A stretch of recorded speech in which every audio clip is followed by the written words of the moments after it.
Streetz is watching Gangsta Girls Radio. Of course, every Friday, Shade 45. One time for DJ Drama, Don Cannon, Iceberg, TC, Sarah V. Vaughn. Of course, me, the most energetic entertainer, Manny Supreme. Here with my dog, another edition of Who to Watch For.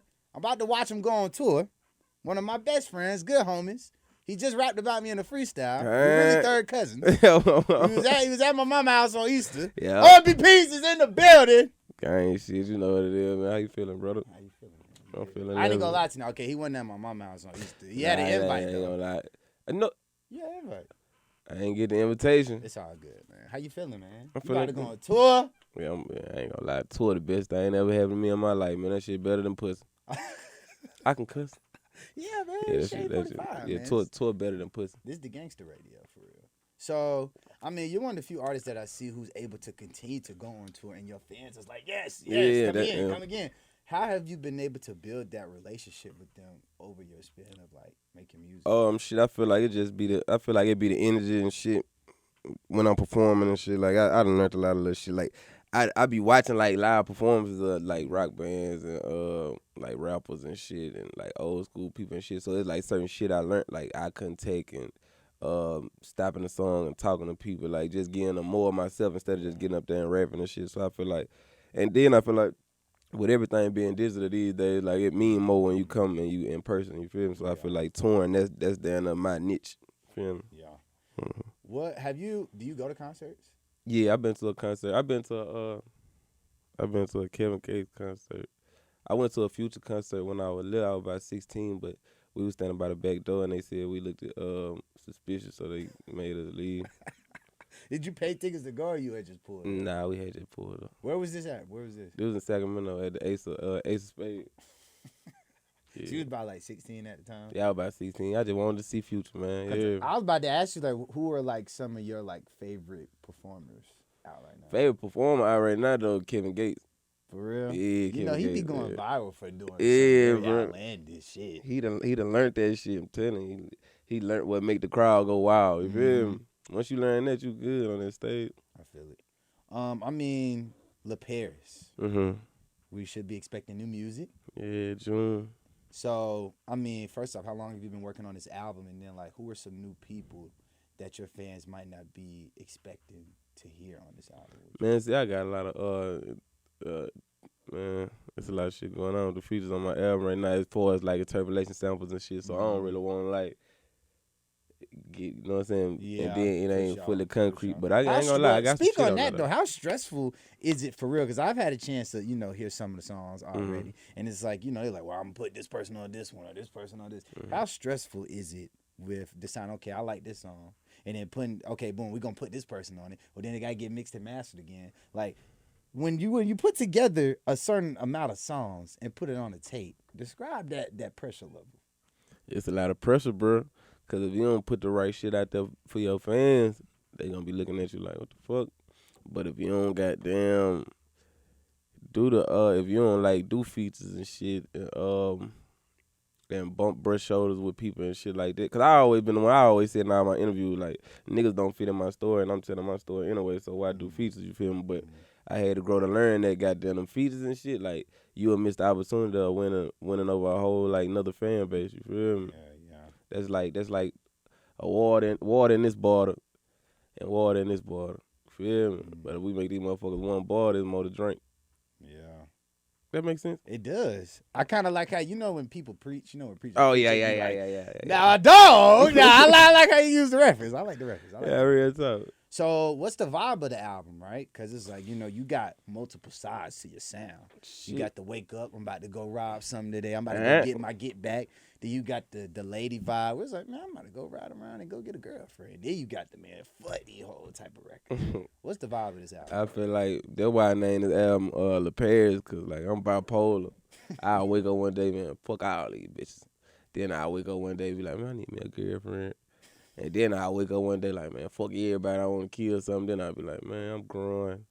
You know what I'm saying? Yeah. So I feel like that's why it's a self-named album, because, like, I'm giving them, like, every personality of myself, like, every personality I got. You know what I'm saying? Yeah. I go from a song like Never Change with I got Peas on my shit, Team Eastside Peas.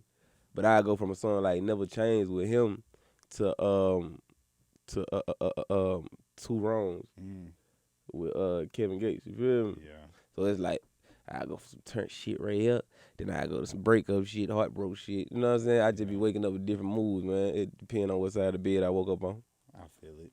So, one of the first songs I was introduced to you on, I was on the bus, right? Big homie. Mm-hmm. I'm like, yo, this nigga sliding. Like, yo, who is this, right? But it was actually the remix first with Vaughn and Jack Oh, Boy. you heard the remix I heard first? the remix first. Oh, that's hard. That's hard, though. Shout out my nigga Josani. We was on the bus. We was literally going to school. Everybody know OMB Peezy. Shout out Joe Simon, man. Joe Simon, you be listening to that real shit, I'm guys. like, okay, for sure. And it's just like, boom. It's just one of those songs, just like it's a staple memory. And I feel like I told Seti that as well. Like, y'all have like different sounds that I can associate good memories with. And I feel like that's what really makes an artist an artist, right? Yeah. So, like, take us back to that studio session when y'all made it. Oh, shit. I'm in the studio. By 2 niggas, 4 bitches. Goddamn, we in that bitch. The beat come on. I hit it like that. Everybody in that motherfucker get the ball when they hear. Like, I'm like, oh yeah, this the beat right here, man. I swear to God, I recorded that song probably like 20 minutes drunk, like on some drunk turn shit. Where was you at? I was at 11th Street. Yeah, my nigga EJ. Shout out EJ, man. You feel me? The GOAT. Shout out. You know what I'm saying? But that's really how that song came about. Just having fun, bro. I like just letting shit flow. I don't like going to the studio and they be like, all right, we need you to rap on this type beat right here, this type beat right here. This. I just like listening to the beats and whatever beat talk to a nigga. That's the one I get out. And that's how that big coming shit came back. That motherfucker was screaming at a nigga. And you was like, yeah, load that up. Yeah, I'm like, yeah, this the one right here. Load it up. Mm-hmm. So we're getting Vaughn and Jack Boy on it. How did that come about? Oh yeah, man. I had met Vaughn through Dirk and shit. I had pulled up on them at the studio. And we were chopping it up. Dirk went to go handle some business outside, so me and Vaughn just in that motherfucker chopping it up. But Chop playing beats the whole time. Chop squad. So when he playing beats the whole time, we just talking the shit. You feel me? He played the Get It Done beat. See, we had the Get It Done song done before the remix. You feel me? They swear. Yeah. So he played the Get It Done beat. Then we do that. Do. So goddamn, we'll be calling each other, talking to each other and shit. Then I had hit him one day because we was thinking like, me and Kim was thinking like, damn, who the fuck we can put on a remix Big Homie shit. And it had clicked like that. I'm like, oh yeah, that nigga Bun, he gonna eat that motherfucker for sure. And then Jack Boy, I was fucking with Jack Boy at the time, like the shit he was dropping the shit. So I'm like, yeah, that'd be a good add to it too. It definitely had a good flow to it. Yeah, I feel like now with remixes and features, it's like the people just throwing people under because like you gonna give me some streams. When they don't even match the flow. They're like, y'all don't even got each other number. This was set up to your man. Yeah, I mean, I don't like that. But yeah, that's definitely one of my favorites. I do have to ask though, you and Vaughn was real close, right? Like you made his last album that he put out, like, with his passing. Mm-hmm. Like, how did that affect you? And like, what was that process when you had heard everything that happened? Oh shit, I ain't believe that shit at first. I'm like, hell nah, not bro out of here, bro. I'm like, hell nah, I can't be. Then when I found out it was true, I'm like, oh shit.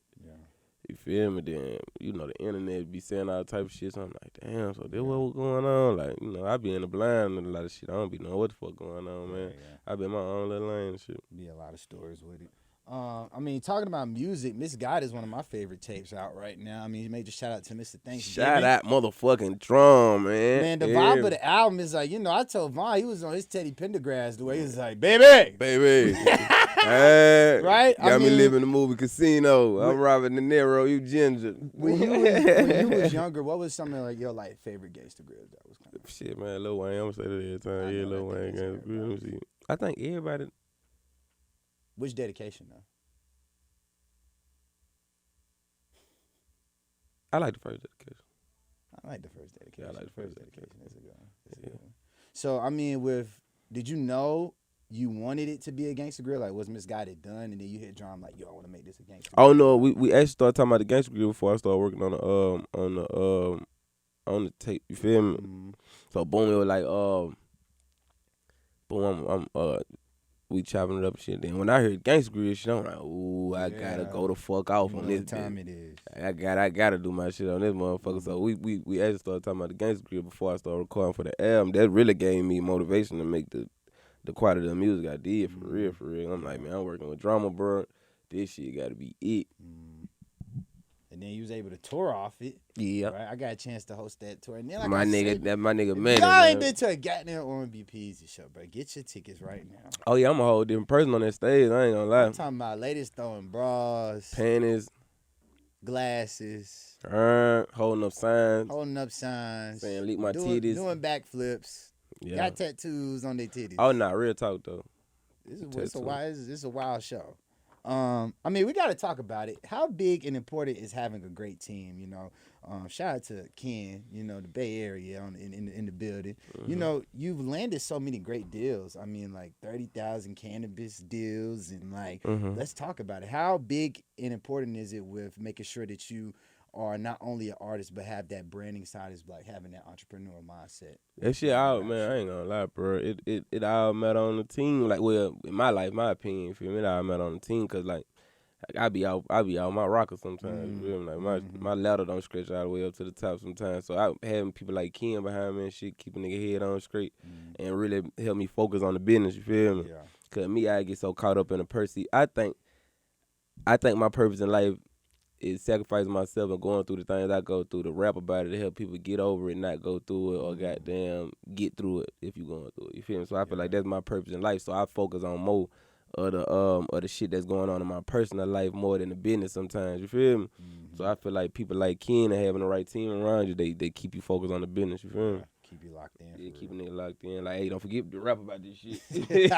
You went through this last Tuesday. Don't forget, we got a session tomorrow. Real talk. How did the cannabis deal come about, though? Oh, shit, man. I always wanted my own weed strain when I was little. So, you know, me. When you was little, how young, though? You like 7, like, Mama, I know what I'm going to do for career day. I always knew I was going to be a rapper and shit. And then I used to be listening to Booster a lot. So I wanted my own purple. You know what I'm saying? So when I moved to California, I started smoking when I was 8, though. I smoked real weed, got real high for the first time when I went to California. At 8 years old. No. Yeah. Toy Story. Yeah, that's my shit too, though. I ain't Come on, that's a good ass movie. I ain't even finna downplay Toy Story. That's a good ass movie. Yeah. But no, you was smoking at 8?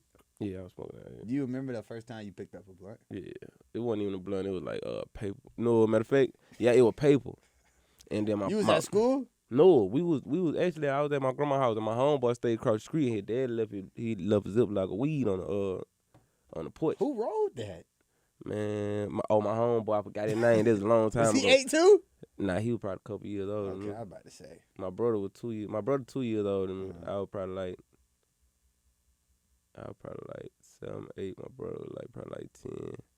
And then our homeboys always would be older than us and shit. So boom, we stole the weed and then we wrapped it up in like some paper. We rolled it up in like some paper, fat ass paper. Them motherfuckers like thick. Damn. Well, I thought I was high. I wasn't high. So you remember that day vividly? Yeah, I remember that shit vividly. I remember my first time getting real high vividly too. I was in California. I was on my way to school, smoking with my little Asian partner. I was in the 7th grade. And matter of fact, yeah, I was in the 7th grade on my mama. The 7th grade year just started. Jesus. Nigga, the ground. Nigga, I remember looking at the ground, and the ground started getting farther and farther away like I was getting taller. That Zaza. That Kelly weed. That was my first time smoking Kelly weed. So you was just like, yeah, that's what it is. Yeah, my mama. I mean, merch, right? Mm-hmm. Doing a lot of numbers off that. Who designs your merch? You design it? Yeah, I throw like ideas and shit out there, but it be mostly like the designer for real. I be wanting to give a nigga the freedom to like be creative and shit. I don't be wanting to like, you know what I mean? Yeah. Like I had a merch shirt with everything in my pocket. Like I just pulled out everything in my pocket and set it on the table. He took a picture of it and then like put it on the shirt. You seen that one? Yeah, I did. It had like an open condom wrapper, a band of 10,000, goddamn.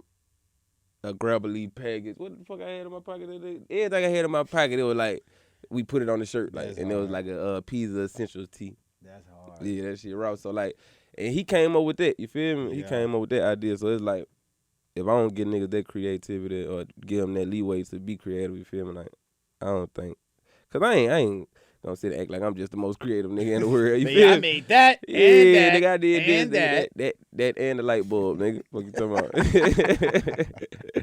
That's crazy, man. So look, this time next year, what should your fans have like? What should they have received from you Is it new This time music? next year? Another tour? How many more tours?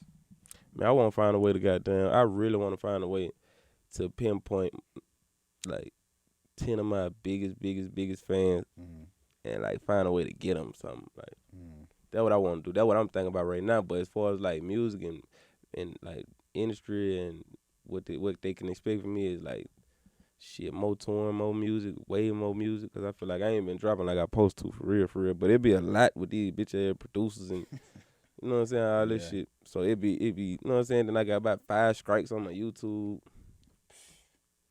Don't get me started. So it's like it be.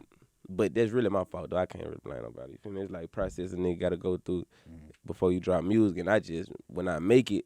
It be so fun seeing your vision come to life, you feel me? So it be like when I make the music, I be wanting to get it out so fast. I be like, man, fuck a producer agreement, fuck all that shit. Like, you know what I'm saying? You trying to drop? I'm trying to drop this shit. So like, yeah, more music on DSPs and shit. You feel me? I know all my friends tired of me like just dropping on YouTube and shit. So like, yeah, it's gonna be more music on DSPs, Spotify, you know, Apple Music and that shit. Yeah.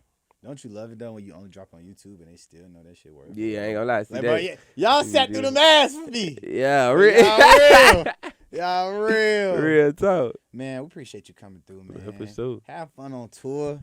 Yeah. Call us, nigga. Don't forget about us. I might come to. I might have to go to one of them. Make sure you guys get out there. La Paris tour. My dog OMB Peezy. Another edition of Who to Watch For with me, the most energetic entertainer, Manny Supreme. Bah.